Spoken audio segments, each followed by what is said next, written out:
அனைவருக்கும் வணக்கம். இன்றைக்கி முட்டை வறுவல் எப்படி செய்கிறதுன்னு பார்க்கலாம். கடாய் வறுவல் ஒரு 7 முட்டை எடுத்திருக்கேன். வேக வச்சுட்டு இந்த மாதிரி கட் பண்ணி எடுத்துக்கலாம். மசாலாவுக்கு ஒரு 6-7 பல் பூண்டு, ஒரு சின்ன துண்டு இஞ்சி, ஒரு அரை டீஸ்பூன் மிளகு, 1 டீஸ்பூன் சீரகம், 1 டீஸ்பூன் சோம்பு சேர்த்து அரை கைப்பிடி அளவு கருவேப்பிலை சேர்த்து நல்லா அரைச்சி எடுத்துக்கலாம். கடாயில் கொஞ்சமாக எண்ணெய் சேர்த்துட்டு முட்டையெல்லாம் சேர்த்துடலாம்.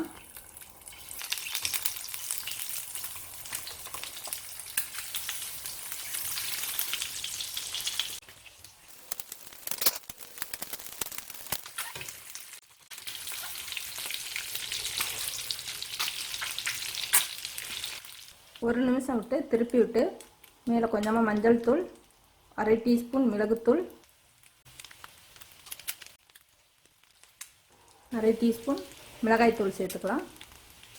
சேர்த்துட்டு இப்போ மறுபடியும் 2 தரம் திருப்பி வேக விடலாம்.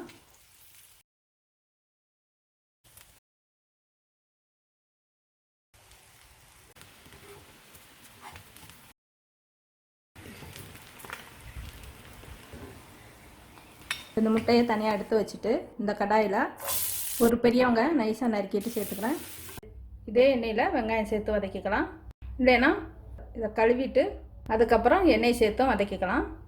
நல்லா வதங்கியதும் கொஞ்சமாக கருவேப்பிலை, அரைச்ச விழுது சேர்த்து பச்சை வாசனை போக வதக்கி விடலாம்.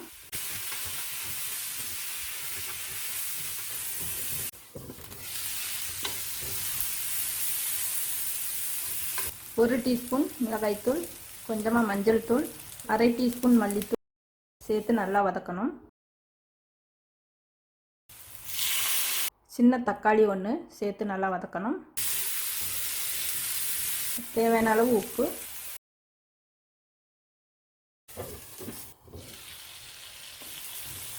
இப்போ தண்ணி சேர்த்துக்கலாம். மிக்ஸி கழுவுன தண்ணி சேர்த்துக்கிறேன். 1/4 கப் அளவு தண்ணி சேர்த்து கொதிக்க விடலாம். அரை டீஸ்பூன் அளவு கரம் மசாலா சேர்த்துக்கலாம்.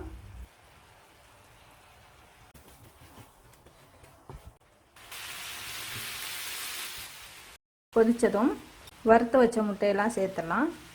சேர்த்து 2 பக்கமும் காரம் உப்பெல்லாம் சேர்கிற அளவு பிரட்டி விடலாம். தொக்கோட வேணால் கொஞ்சம் முன்னாடியே எடுத்துக்கலாம். சாதத்தில் பெசரி சாப்பிட சுவை நல்லாயிருக்கும். இல்லைன்னா கொஞ்சம் நேரம் விட்டு இந்த மாதிரி எடுத்துக்கலாம். நல்லா சுருண்டு வந்ததும் மல்லித்தழை தூவி இறக்கிடலாம்.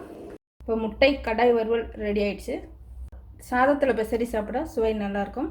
சாம்பார் ரசம் கூட சேர்த்து சாப்பிட சுவையாக இருக்கும். நன்றி, வணக்கம்.